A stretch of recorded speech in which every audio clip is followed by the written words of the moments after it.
ARS story circle में स्वागत है आपका।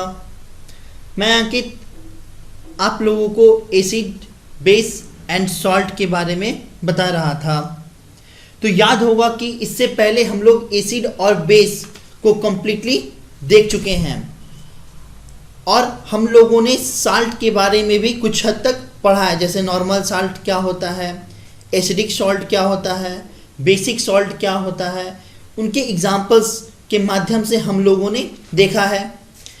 आज हम लोग सॉल्ट के पीएच के बारे में जानने की कोशिश करेंगे कि भाई आखिर पीएच किसी सॉल्ट सॉल्यूशन का कैसे निकाला जाता है। ओके, तो स्लाइड पे जैसा कि आपको दिख रहा है, जो टाइटल है वो क्या है, the pH of salt solution. Salt solution के पीएच के बारे में आज हम बात करने जा रहे हैं। तो आपको पता है कि जो सॉल्ट का फॉर्मेशन होता है वो कैसे फॉर्म्ड होता है, एसिड प्लस बेस को मिलाने से जो बना है वो आपका सॉल्ट है। सॉल्ट क्या होता है, कॉमन होता है, ठीक है ना। Salt plus water, water common होता है और सॉल्ट अलग अलग मिलता है। तो सॉल्ट क्या है, एक आयोनिक कंपाउंड है जो कि जनरली सारा जो सॉल्ट होता है वो क्या है, आपका सॉलिड है रूम टेम्परेचर पे। ओके, अगर उस सॉलिड को अगर हम मेजर करने की प्रयास करें, उसके पीएच को निकालने की कोशिश करें, तो ऐसा कोई मेथड नहीं अवेलेबल है कि उसके सॉलिड फॉर्म में हम उसके पीएच को मेजर करने की कोशिश करें। तो यहाँ पे क्या कहा जा रहा है, no way to measure pH of salt. Salt को निकालने का कोई भी या उसके पीएच को निकालने का कोई भी मेरे पास मेजरमेंट नहीं अवेलेबल है। ओके, कुछ सॉल्ट के, जब अगर सॉल्ट को आप क्या करेंगे, वाटर में सॉल्युबल बना देंगे, ठीक है ना। जब वाटर में वो सॉल्ट सॉल्युबल होगा, ठीक है ना, सॉल्ट सॉल्यूशन जब हम लेंगे, तब उस केस में हम पीएच पेपर के माध्यम से या पीएच मीटर का यूज करके क्या कर सकते हैं, उसके पीएच को निकाल सकते हैं। देखिए, अगर वो सॉलिड फॉर्म में है तो उसके पीएच को नहीं निकाला जा सकता है। तो हमें क्या करना होगा, तो हमें सॉल्ट का एक सॉल्यूशन बनाना होगा, ठीक है ना। वाटर में सॉल्ट का सॉल्यूशन बना लेंगे, उसके बाद पीएच के माध्यम से, किसके, पीएच पेपर के माध्यम से या पीएच लिटमस पेपर, जैसे कि आप लोग पढ़ चुके हैं, लिटमस पेपर के माध्यम से हम क्या कर सकते हैं, उसके कैरेक्टर को बता सकते हैं कि जो सॉल्ट है वो एसिडिक कैरेक्टर का है, आइदर बेसिक कैरेक्टर का है। ओके, जैसा कि हम ऑलरेडी आप लोगों को बता चुके हैं कि जो सॉल्ट होता है 3 टाइप का होता है। सॉल्ट जो होता है आपका कितना टाइप का होता है, जो सॉल्ट है ये आपका 3 टाइप का होता है। पहला जो नॉर्मल सॉल्ट, याद आ रहा है आप लोगों को, एक नॉर्मल सॉल्ट मैंने बताया था। दूसरा जो सॉल्ट है वो कौन सा है, एसिडिक सॉल्ट है। और तीसरा जो सॉल्ट है वो बेसिक सॉल्ट है, ठीक है ना। यही 3 सॉल्ट के बारे में हम लोग जान चुके हैं। तो नॉर्मल सॉल्ट के तो पीएच को नहीं बता सकते हम लोग। अगर नॉर्मल सॉल्ट है तो उसके पीएच को निकालना बहुत ही मुश्किल है, ठीक है ना। लेकिन जब एसिडिक सॉल्ट और बेसिक सॉल्ट के बारे में कहा जा रहा है तो उसके पीएच को हम निकाल सकते हैं। ओके, ये ऑलरेडी हम बता चुके हैं। फिर देखिए रिजल्ट जो पीएच का होगा वो क्या क्या डिटरमिन करेगा, किस किस केस में पीएच हम निकाल पाएंगे। देखिए, अगर सॉल्यूशन सॉल्ट का क्या हो, स्ट्रॉन्ग एसिड से और स्ट्रॉन्ग बेस से बना हो, अगर हम स्ट्रॉन्ग एसिड और स्ट्रॉन्ग बेस से सॉल्ट बना हो तो उसके पीएच को डिटरमिन करना थोड़ा मुश्किल होगा। उसका पीएच क्या दिखाएगा, 10⁻⁻⁷। ओके, ये क्या होगा, न्यूट्रल ही होगा, ठीक है ना, ये न्यूट्रल होगा। तो जो सॉल्ट होता है, सॉल्यूशन ऑफ सॉल्ट, ठीक है ना, ऑफ, यहाँ पे क्या होगा, सॉल्यूशन ऑफ सॉल्ट किसका, तो स्ट्रॉन्ग एसिड का, स्ट्रॉन्ग बेस का, वो क्या होगा, न्यूट्रल होगा, ठीक है ना, न्यूट्रलिटी शो करेगा। लेकिन जब हम एसिडिक और बेसिक, अगर स्ट्रॉन्ग एसिड क्या लिए हैं, स्ट्रॉन्ग एसिड लिए हैं और वीक बेस लिए हैं, ठीक है ना, अगर हम स्ट्रॉन्ग एसिड लेंगे और वीक बेस लेंगे तो जो सॉल्ट मुझे ऑब्टेन्ड होगा वो कैसा होगा, आपका एसिडिक इन नेचर होगा, ठीक है। कब, जब स्ट्रॉन्ग कौन है, आपका एसिड है। भाई जब स्ट्रॉन्ग एसिड होगा तो उसमें क्या होगा, पीएच का, पीएच लेवल क्या होगा, कम होगा, मतलब पीएच, पोटेंशियल ऑफ हाइड्रोजन वो क्या होगा, लेस होगा, मतलब पोटेंशियल ऑफ हाइड्रोजन ज़्यादा होगा। कहने का मतलब क्या है कि जो पीएच वैल्यू आएगा वो लेस होगा। दैट इज़ वाई हम कह सकते हैं कि पीएच जो वैल्यू है, पीएच जो आएगा वो 7 से क्या होगा, कम होगा। पीएच जो आएगा पीएच पेपर पे, पीएच मीटर पे, वो 7 से क्या होगा, वो आपका कम होगा। हो सकता है 3 हो, 4 हो। एसिडिक कैरेक्टर पढ़ चुके हैं ना, पीएच का जो नॉर्मल रेंज होता है वो कितना होता है, 0 से लेकर 14, 7 पे क्या होता है न्यूट्रल, यहाँ पे आपका रहा एसिड, और ये क्या रहा आपका 7 से 14 के 20 बेस, ठीक है ना, ये एसिड हुआ और ये बेस हुआ। तो 7 से अगर वैल्यू कम है तो वो क्या होगा एसिड होगा। तो आपका जो वैल्यू दिखाएगा पीएच मीटर पे वो 7 से क्या होगा कम होगा। किस केस में, जब हम स्ट्रॉन्ग एसिड और वीक बेस यूज करेंगे, ठीक है ना। जैसे ही हम अगर वीक एसिड और स्ट्रॉन्ग बेस यूज करेंगे तो जो सॉल्ट होगा वो बेसिक नेचर का होगा, मतलब जो रेंज आएगा, जो वैल्यू आएगा वो 7 से 14 के बीच आएगा पीएच मीटर पे। ओके, कोई दिक्कत, आगे बढ़ा जाए, ठीक है। देखिए, parent acid and base of some salt and their nature of their solution in water.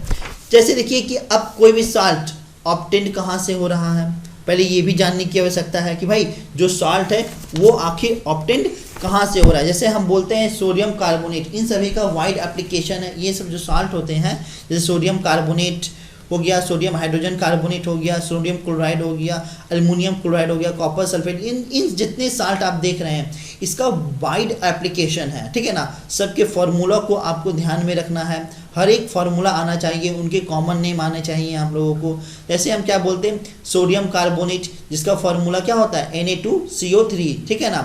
ये कहाँ से ऑब्टेन हो रहा है, तो जब हम कार्बोनिक एसिड जो कि एक वीक एसिड है मिला दिए एक स्ट्रॉन्ग बेस के साथ। अब आप ही बताइए कि भाई बेस यहाँ पर क्या है डोमिनेंट है, बेस क्या है डोमिनेंट है। जब बेस ज़्यादा मजबूत होगा तो क्या होगा, वो जो सॉल्ट होगा वो बेसिक इन नेचर होगा। तो आप लोगों को ये आने चाहिए कि भाई जो सोडियम कार्बोनेट आ रहा है उसका जो फार्मूला है Na2CO3 एक्चुअली कहाँ से आ रहा है आपका, तो एसिड, कैसा एसिड, तो वीक एसिड, और बेस कैसा, तो स्ट्रॉन्ग बेस। जो सॉल्ट का नेचर होगा वो क्या होगा बेसिक होगा, और पीएच मीटर पे वैल्यू क्या आएगा, पीएच मीटर पे उसका जो वैल्यू आएगा वो लेस देन 7 आएगा, ठीक है ना।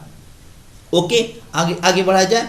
सॉरी, पीएच यहाँ पे ये क्या है बेसिक है, तो जो पीएच मीटर पे जो वैल्यू आएगा वो 7 से बड़ा होगा, ठीक है ना। 7 से क्या होगा बड़ा होगा, ये ग्रेटर देन। ओके, कोई डाउट। देखिए यहाँ पे क्या है आपका, तो यहाँ पर आपका बेस क्या है स्ट्रॉन्ग है, बेस स्ट्रॉन्ग है, एसिड क्या है वीक है। भाई जब स्ट्रॉन्ग बेस होगा तो उसके लिए जो नेचर आएगा वो बेसिक ही होगा। ओके, बेसिक होगा तो उसका अभी जस्ट हम क्या बोले थे कि 0 से लेकर 14 और बीच में न्यूट्रल 7, तो बेस के लिए क्या डिफाइन है 7 से 14 के बीच। तो स्वाभाविक है कि पीएच क्या होगा आपका ग्रेटर देन 7 होगा। ठीक, नेक्स्ट क्या कहा जा रहा है, सोडियम हाइड्रोजन कार्बोनेट। ये कहाँ से, ये जो सॉल्ट है ये कहाँ से आ रहा है, तो हम कार्बोनिक एसिड को मिला दिए हैं किसके साथ, NaOH के साथ, जो कि कार्बोनिक एसिड क्या है एक वीक एसिड है, और यहाँ भी NaOH क्या है एक स्ट्रॉन्ग बेस है। हम सारे का फॉर्मेशन बताएंगे, ठीक है ना, कि बोल दिए कि भाई हम इन दोनों को मिला दिए तो क्या बन गया आपका सोडियम कार्बोनेट बन गया, और इन्हीं दोनों को मिलाएंगे तो ये भी सोडियम हाइड्रोजन कार्बोनेट, मतलब ऐसा कैसे हो सकता है। तो एक एक करके हम साल्ट के एप्लीकेशंस और उसके फॉर्मेशन पे आएंगे, ठीक है ना। आपको दिक्कत नहीं होना चाहिए कि भाई ये कैसे हो रहा है, इसके बारे में हम बताएंगे। यहाँ पे जो पीएच लेवल है ये भी क्या है बेसिक है, और पीएच इसका भी क्या आएगा ग्रेटर देन 7 आएगा, ठीक है। कोई डाउट, आगे बढ़ा जाए।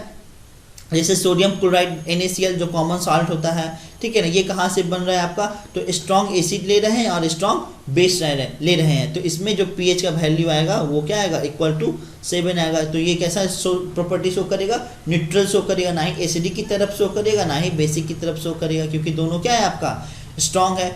एल्युमिनियम क्लोराइड AlCl3 कहाँ से आ रहा है आपका HCl से आ रहा है, और LaOH होल ट्राइस से आ रहा है, ठीक है ना, जो कि स्ट्रॉन्ग एसिड है, और AlOH ये क्या है वीक बेस है, ठीक है। तो इसका जो एसिड क्या है डोमिनेंट है यहाँ पर, तो जो कैरेक्टर होगा वो क्या होगा एसिडिक होगा, और एसिडिक के केस में जो पीएच वैल्यू होता है वो लेस देन 7 होता है, ठीक है ना।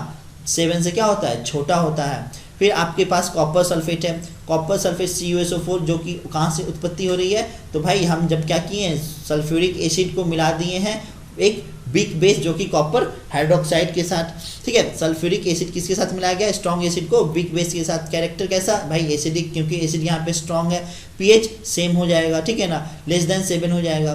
फिर सोडियम इथेनॉइड, ये कहाँ से आ रहा है एक वीक एसिड है एक स्ट्रॉन्ग बेस है NaOH, और वीक एसिड कौन है CH3 एसिटिक एसिड है CH3COOH, प्रॉपर्टी स्ट्रॉन्ग बेस तो बेसिक, जो कि पीएच वैल्यू क्या होगा आपका ग्रेटर देन 7 होगा। नेक्स्ट आपका जिंक सल्फेट है, तो जिंक सल्फेट कहाँ से आ रहा है, तो जब स्ट्रॉन्ग एसिड H2SO4 को हम मिला दिए किसके साथ, तो जिंक हाइड्रोक्साइड के साथ, ठीक है ना, यहाँ पे 2 हो जाएगा ZnOH होल ट्वाइस, ये क्या हो आपका, तो इस एसिड कैसा स्ट्रॉन्ग, बेस कैसा वीक, ठीक है ना, स्ट्रॉन्ग एसिड वीक बेस आपका क्या हो जाएगा, तो एसिडिक प्रॉपर्टी शो करेगा और पीएच क्या होगा, लेस देन 7 होगा, ठीक है ना। आगे देखते हैं, तो फिर क्या है, आयरन क्लोराइड जिसकी फॉर्मूला क्या होती है, FeCl3, क्या है FeCl3, जब HCl और FeOH होल ट्राइस जो कि स्ट्रॉन्ग एसिड है और वीक बेस है, इन दोनों को आपस में मिलाएंगे तो जो प्रॉपर्टी शो करेगा एसिडिक शो करेगा। क्यों, क्योंकि भाई यहाँ पे एसिड क्या है, स्ट्रॉन्ग डोमिनेंट है, तो ये इसका जो पीएच वैल्यू होगा वो लेस देन 7 होगा। कोई डाउट, ये टेबल आप याद रखिएगा, ठीक है ना, स्टार मार्क स्क्रीनशॉट ले लीजिए इस टेबल का और आपको ध्यान में इन टेबल्स को रखने हैं। ओके, कोई दिक्कत नहीं होना चाहिए इस टेबल को समझने में, बहुत ही इंपॉर्टेंट ये टेबल है। ओके, आगे बढ़ा जाए। नेक्स्ट क्या कहता है, जैसे देखिए अब कॉमन साल्ट के बारे में तो आप जाने कि भाई एसिडिक है, बेसिक है, ठीक है, जब स्ट्रॉन्ग एसिड को मिलाएं, वीक बेस को मिलाएं, चाहे वीक स्ट्रॉन्ग बेस को मिलाएं, चाहे वीक एसिड को मिलाएं, तो क्या क्या बनेगा, कैसा नेचर होगा, अभी जस्ट आप लोग देख चुके हैं। तो अब कॉमन साल्ट के उनके कॉमन नाम को भी जान, जैसे साल्ट है, सॉरी साल्ट जो है उनके कॉमन नाम को भी जानना चाहिए, जो कॉमनली उसे हम कॉल करते हैं। जैसे देखिए, सॉरी पहले यूजेज है, ठीक है ना, उसके बारे में हम बाद में देखेंगे, पहले यूजेज के बारे में बात की गई है। पहले क्या है आपका यूजेज है, तो पहले देखिए एक क्या है, आपको सबका नाम जानना है। जैसे सोडियम कार्बोनेट एक्चुअली क्या होता है, प्लास्टर ऑफ पेरिस क्या होता है, सोडियम हाइड्रोजन कार्बोनेट को क्या बोलते हैं, तो ये सब के नाम को, ठीक है ना, आपको बहुत जरूरी है जानना, ठीक है। पहले हम साल्ट के यूजेस के बारे में बताते हैं, फिर आगे के स्लाइड में हम उसे डिटेल्स में बताएंगे, ठीक है। तो यहाँ पे देखिए क्या है आपके पास, सॉल्ट विद दियर यूजेज। अब सॉल्ट और उनकी यूजेस को जानना है नहीं, तो देखिए तो अब बहुत सारा सॉल्ट का ये बहुत ज़्यादा यूज है, वाइड ऑफ यूज है, ठीक है, जिसमें कि हम कुछ पॉइंट्स को लिए हैं। जैसे देखिए आपके पास क्या है, बेरियम सल्फेट है, तो बेरियम सल्फेट है जनरली यूज कहाँ कर रहे हैं, तो एक्सरे मील्स इन हॉस्पिटल, ठीक है ना, एक्सरे को निकालने में बेरियम सल्फेट का हॉस्पिटल्स में मदद किया मतलब हेल्प लेते हैं, ठीक है ना, एक्सरे के लिए। फिर आपको क्या कहा गया, कैल्शियम सल्फेट, जो कि किसका यूज होता है, प्लास्टर ऑफ पेरिस, ठीक है ना, प्लास्टर ऑफ पेरिस जब करते हैं हम लोग, तो एक्चुअली जिस सॉल्ट का यूज करते हैं वो क्या है आपका, कैल्शियम सल्फेट सॉल्ट है, जब हड्डी आपकी टूट जाती है। फिर आपके पास क्या है, आयरन सल्फेट, इसका यूज कहाँ करते हैं, तो ये अनीमिया, जब किसी को अनीमिया का बीमारी होता है तो आयरन का टैबलेट बनाने में हम FeSO4 का वाइडली यूज करते हैं। फिर आपके पास अमोनियम नाइट्रेट है, जिसका कि यूज कहाँ होता है, तो नाइट्रोजनियस अगर फर्टिलाइजर बनाना है तो वहाँ पे वाइड रेंज में हम क्या यूज करते हैं, तो अमोनियम नाइट्रेट का यूज करते हैं। तो ये चार जो दिया हुआ है, ये चारों का वेरिएशन बहुत एप्लीकेशन है, आप लोगों को ध्यान में रखना है। अगर एग्जाम में आता है कि right the uses of salt, ठीक है ना, तो आपको एक एक साल्ट के बारे में, मतलब एक एक साल्ट करने का मतलब 3 से 4 साल्ट को उठाना है और उनके एप्लीकेशंस को बता देना है। जैसे बेरियम सल्फेट उठाएंगे तो कहाँ यूज हो रहा है, एक्सरे में यूज हो रहा है, ठीक है ना, हॉस्पिटल्स में। फिर आपका कैल्शियम सल्फेट यूज किए, जो कि एक सॉल्ट है, कहाँ यूज हो रहा है, तो प्लास्टर ऑफ पेरिस में यूज हो रहा है, ठीक है ना। अब देखिए इमेज के माध्यम से भी बताया गया कि भाई एग्रीकल्चर में जो सॉल्ट का यूज होता है वो कौन सा होता है, अमोनियम और नाइट्रेट सॉल्ट, ठीक है ना, nitrate salt and ammonium salts, इन दोनों का यूज करते हैं कहाँ पे, फर्टिलाइजर के केस में करते हैं। Sodium chloride and monosodium glutamate, ठीक है ना, glutamate, sodium chloride and monosodium glutamate MSG के नाम से जाना जाता है, जिसका कि यूज के किस में करते हैं, तो टेस्ट ऑफ द फूड, ठीक है ना, खाने में अगर नमक कम रहेगा या ज़्यादा रहेगा दोनों में प्रभावित होगा।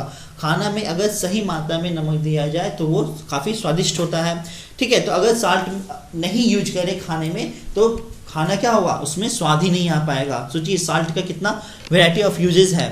फिर देखिए आपका सोडियम क्लोराइड और सोडियम बेंजोएट, जैसे कि आप देखते होंगे अचार बनता है, पिकलिंग होता है, तो उसमें जनरली हम लोग सोडियम क्लोराइड को यूज करके क्या करते हैं, उसे प्रिजर्व करने का काम आता है, ठीक है ना, उसको लंबे समय तक यूज किया जा सकता है, सॉल्टिंग जिसको बोलते हैं करना।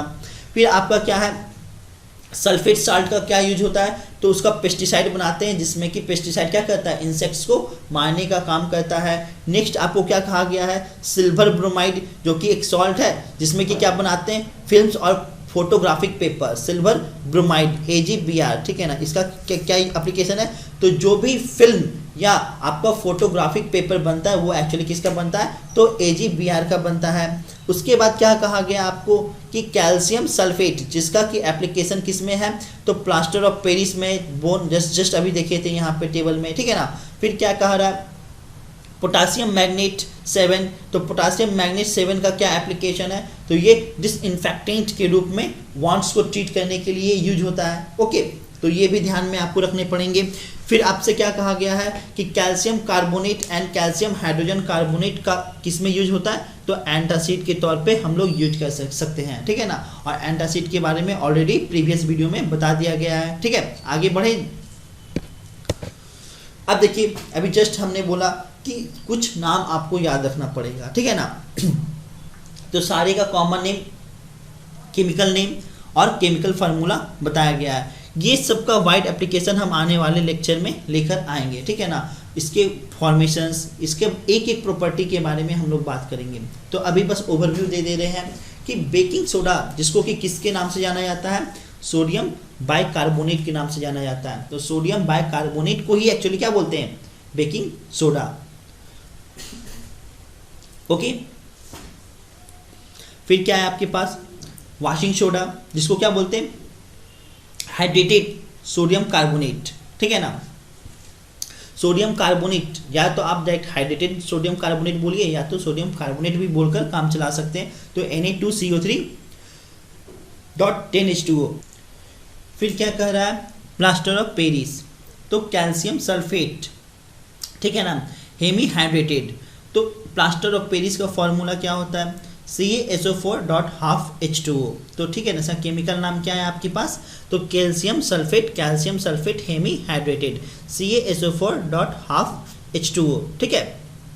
Plaster of Paris, bleaching powder, जिसको कि क्या बोलते हैं, कैल्शियम ऑक्सीक्लोराइड, क्या बोलते हैं, तो कैल्शियम ऑक्सीक्लोराइड, जिसका कि फॉर्मूला CaOCl2 है, ठीक है ना। दिखाई दे रहा होगा शायद, देख लीजिए अच्छे से, CaOCl2, ये आपका क्या है, NaHCO3, ये क्या है, Na2CO3.10H2O, ठीक है। ये आपको दिखाई दे रहा होगा, कैल्शियम सल्फेट.12H2O, ठीक है। तो ब्लीचिंग पाउडर क्या होता है, कैल्शियम ऑक्सीक्लोराइड, CaOCl2। जिप्सम क्या होता है आपका, तो कैल्शियम सल्फेट डाइहाइड्रेटेड, ठीक है ना। तो जिप्सम का क्या नाम है आपका, जब केमिकल नाम बोलेंगे तो वो क्या है, कैल्शियम सल्फेट डाइहाइड्रेटेड, CaSO4.2H2O। तो इन सभी को आपको ध्यान में रखना है, हम आने वाले वीडियोस में इन सभी को डिटेल्स में बताएंगे, ठीक है ना, इस पे चर्चा करेंगे, ठीक है। आगे बढ़ा जाए, देखिए फिर क्या कहा जा रहा है कि केमिकल्स फ्रॉम कॉमन साल्ट। अब कॉमन साल्ट से केमिकल, कैसे कॉमन साल्ट से केमिकल वगैरह एक्सट्रैक्ट किया जाता है, बनाया जाता है, इसके बारे में हम लोग जानेंगे। कि कॉमन साल्ट आपको पता होगा कि एक आयोनिक कंपाउंड है जो कि सोडियम और क्लोरीन से बना हुआ है, ये सब तो पता ही है। और केमिकली कॉमन साल्ट को क्या बोलते हैं, तो कॉमन साल्ट का मतलब आपका NaCl होता है, ठीक है ना। और जो हाईली प्यूरिफाइड सैंपल होता है कॉमन साल्ट का, वही एक्चुअली क्या होता है, बहुत जब कॉमन साल्ट को काफ़ी मात्रा में प्यूरिफाइड किया जाता है तो एक्चुअली जो ऑब्टेन होता है वो NaCl है। तो मेन सोर्स जो कॉमन साल्ट का है वो आपका सी वाटर है, ठीक है ना। सी वाटर से हम लोग कॉमन साल्ट प्राप्त करते हैं। सी वाटर अप्रॉक्स कितना है, 3.5% ऑफ सॉल्युबल साल्ट अवेलेबल है, जिसमें कि ज़्यादातर क्या है आपके पास, तो सोडियम क्लोराइड है, जिसकी परसेंटेज कितनी है, तो 2.7 to 2.9%। सोचिए कि सी वाटर में इतना साल्ट है 3.5, जिसमें कि सिर्फ NaCl आपका कितना है, 2.7 to 2.9% है, ठीक है ना। तो स्लाइन वाटर एक्चुअली, ठीक है ना, आपका सॉल्ट वाटर ही होता है स्लाइन वाटर। जैसे कि आपका सांभर लेक राजस्थान में है, तो ये कॉमन साल्ट का एक गुड सोर्स है। यहाँ पे भारी मात्रा में क्या निकाला जाता है, तो कॉमन साल्ट को प्राप्त किया जाता है। और कॉमन साल्ट क्या है, तो आपका रॉक सॉल्ट के रूप में भी पाया जाता है। एक्चुअली क्या था कि पास्ट में जब ये जो बेड सॉफ्ट साल्ट्स वे formed when the lakes sea dried, जब कोई लेक या सी आपका क्या हो गया था, ड्राई हो गया था पास्ट में, तब वो जो क्या बन गया, तो वो क्या बन गया, रॉक सॉल्ट बन गया, ठीक है ना। ये बस एक छोटा सा बस ओवरव्यू था किसके बारे में, तो केमिकल्स फ्रॉम कॉमन साल्ट के बारे में, ठीक है। अब आगे देखते हैं क्या कहा रखा है। Why is the common salt considered a raw material for chemicals.